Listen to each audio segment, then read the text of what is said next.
Hey, what's up guys? This is Crow. Today we're going to make a tier list of what I think is the best characters to pick when you're solo queuing in Valorant. So when you're solo queuing in Valorant, there's a couple things that you need to keep in mind. One, what are the best characters that can provide easy kills so that your combat rating is at a higher level than your teammates? And two, what are the best characters to use for the win, right? If you win by a large score, then it really doesn't matter how well you do. You're still going to get up rating. So if you can find a character that provides the most utility, then that's also a character that would place highly on a tier list for solo queuing. This tier list doesn't include Killjoy, and the reason why it doesn't include Killjoy is because I think she's going to get a nerf soon.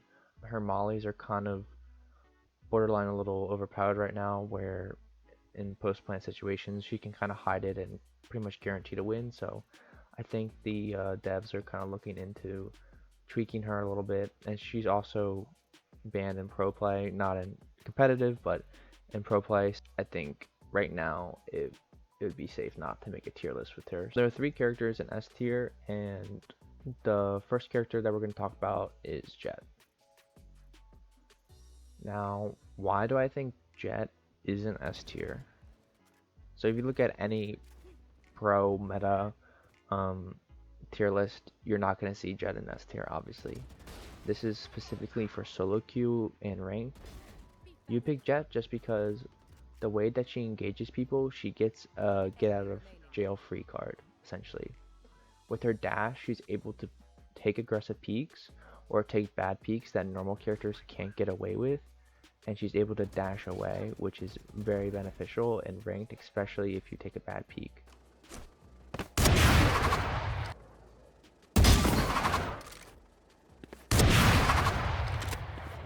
Jett also provides enough team utility to justify picking her. Anybody remembers in the beta, her smokes lasted like 2 seconds, and she was just not a character to pick just because of how limiting she is for team utility. However, with the increase to 7 seconds, her smokes provide enough coverage on LOS blocking that you can kind of justify picking her if your aim isn't on point that one day.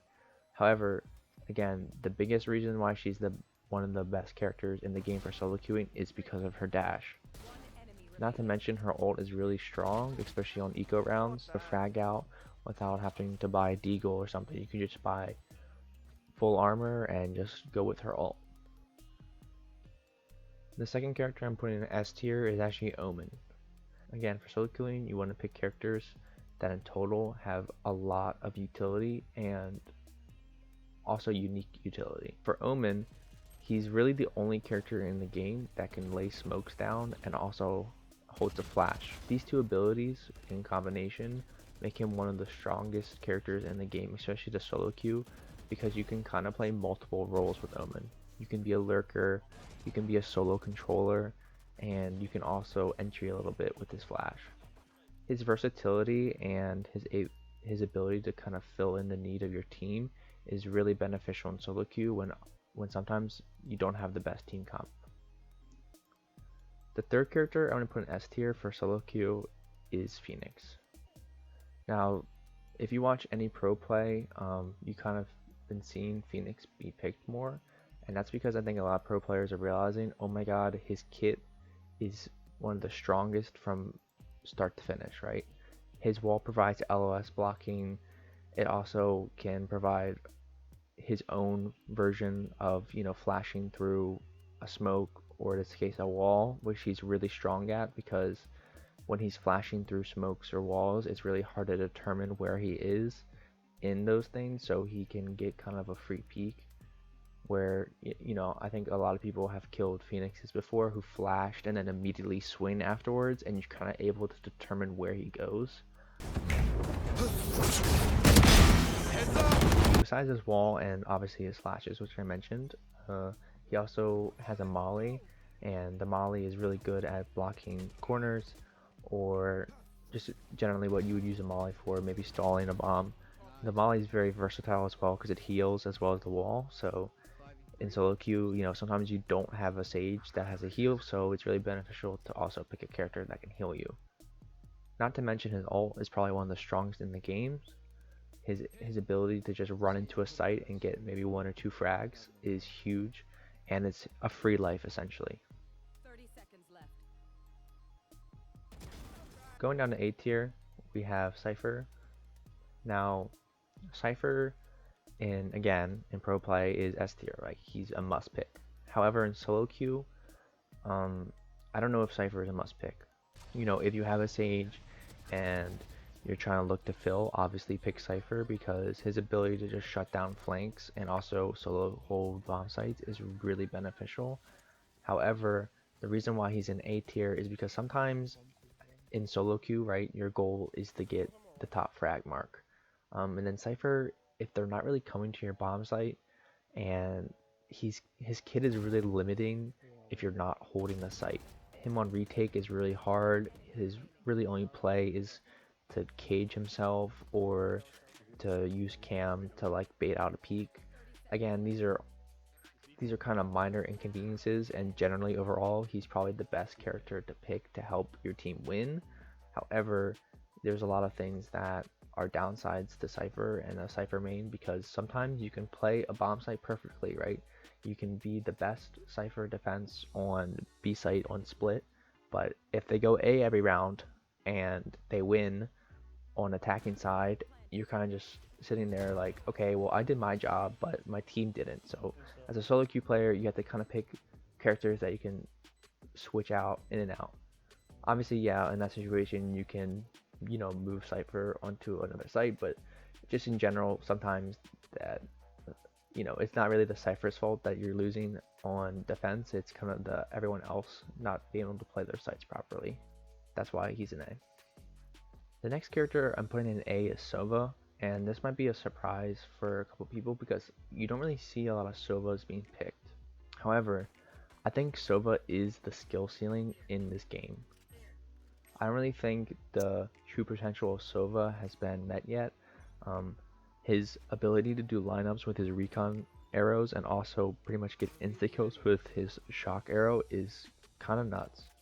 I'm really interested to see if even pro players use Sova more, and if they're able to, you know, grind out in custom games, kind of utilize Sova to his highest level, because I really don't think anybody's reached the point where they're like, okay, yes, we've reached the skill cap of Sova, and he can only go so far. I think Sova is one of the best characters in the game, and in solo queue, obviously information is key. Even if you're not capitalizing on that information, providing that information for your team is pretty crucial, just in general. So, you know, if your team isn't capitalizing on it, obviously, if you put a recon arrow and it's totally smoked off, right, and you're able to see like 3 or 4 people through smoke and get, you know, 1 or 2 of those kills, that's huge for your ranking and your combat scores. And also, not to mention, his ult is pretty much a free kill if you're able to use the owl drone properly. I think in total, Sova is one of the best characters. I don't really play him. Actually, the next video I'm thinking about is kind of learning Sova, because I really think his kit has so much potential. So I'm going to probably make a video about how to learn a new character and how to implement them in the roster of characters you play, especially at higher levels and ranked. First character in B tier, we're going to have Brimstone. Now Brimstone is a really good character. Again, this is just for solo queue. Brimstone's disadvantage to his kit is that he only has 3 smokes, and if your team isn't communicating, you can kind of waste your best utility in the first couple seconds of the game. The reason why also Omen is S tier and Brim is B tier is because Omen smokes regenerate, so you can do a lot with Omen smokes, you know, whether it's faking, TPing inside of them, or throwing them across the map while you're lurking. Brim smokes are a little bit limited. Obviously, if Brim has an ult and a molly, it's a guaranteed win. Brim's kit in general is very strong. However, his potential as a solo queue, you know, main or something, is a little bit lesser than Omen, which is why I would pick Omen over Brim in solo queue. The next character I have in B is Breach. Breach in general is a really strong character. His ult, his aftershock, his flash, probably one of the best in the game just in general. His kit is very strong. I don't think a lot of players, especially in pro have utilized him the best. He's kind of one of the, I would say, undervalued characters, but everyone kind of agrees that his kit is super strong. But in solo queue, as the initiator role, right, you need to have comms about what you're doing as a breach. So again, the reason why some characters are placed lower is because maybe they need a little bit more team communication than other characters. And in solo queue, at least from my experience, platinum down, there's just not that much communication. The better characters are characters that can provide utility without communicating and provide utility and get kills by themselves, constantly be calling out what you're doing.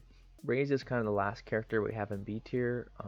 I think in general Raze is a decent character. I think the past patches and nerfs on her really have limited her kit in the ability to output damage, which was kind of her only really benefit, plus clearing sites, right? Or clear out Hugo and Bind is an example of which with just one ability. Yeah, she's a good character. She can also counter Cypher a lot.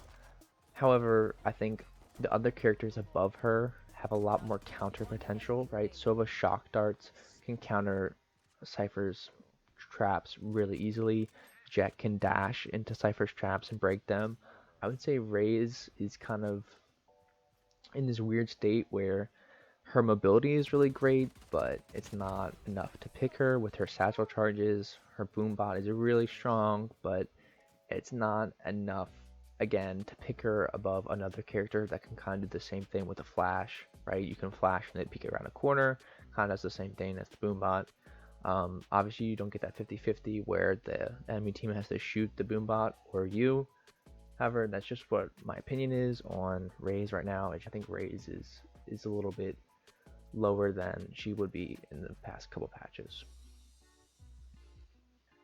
So moving down to C tier, we have Sage, which is going to be shocking to a lot of you. Again, this is solo queue, so the tier list is kind of a little different, right? If you're doing meta, right, Sage would be at the top with the S, right, or with the A's with Cypher. However, in solo queue, I think Sage is a must pick, right? If you have, let's just say, the 4 other people that you're lobbied with have picking other characters and you need a Sage, obviously pick a Sage. Don't just be like, well, I saw a video where Sage was actually C tier, so that's kind of bad. No, like obviously Sage is crucial to the game and you should probably pick her over other people. Sage, you just have to kind of work so much harder to get kills with her, right? She only can stall, that's her kit. Stall and heal, res me, Sage, right?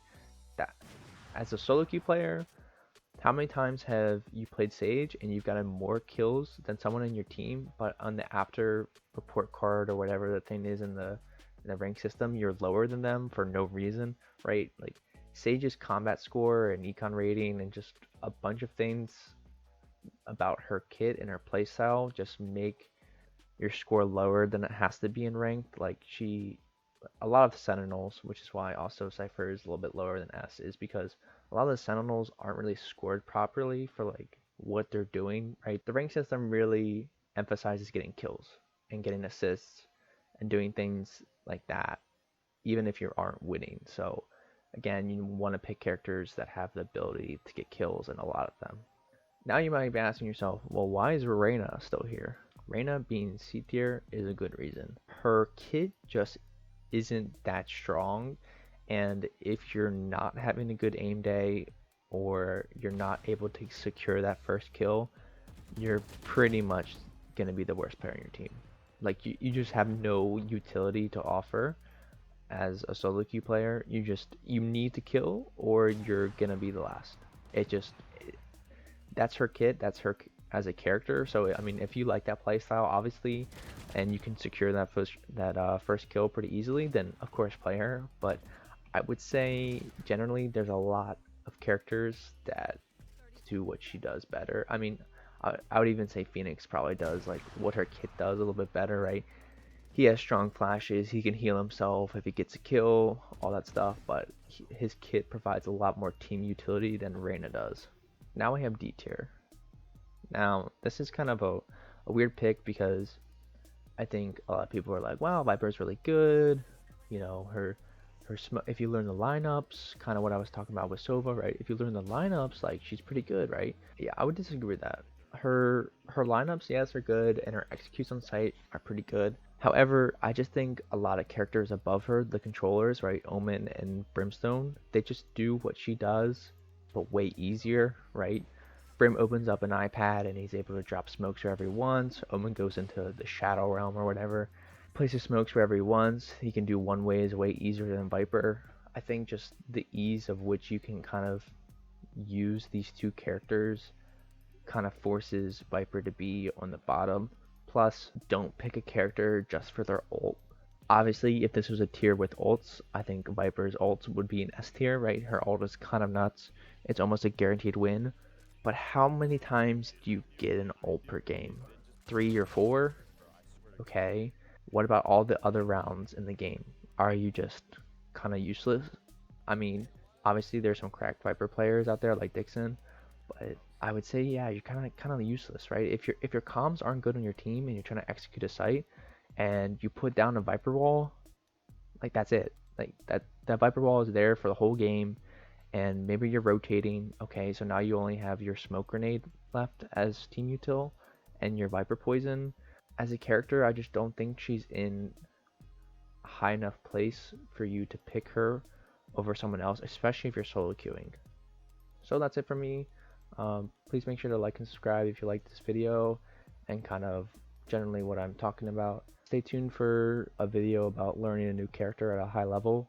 I'm going to try to pick Sova because, again, that's kind of my little mini rant about Sova. I think he's one of the highest skilled characters in the game to learn. If you want to see more Valorant content, please leave a like, subscribe. That's it for me. Again, 2 to 3 videos a week on Valorant. So see you guys in the next one.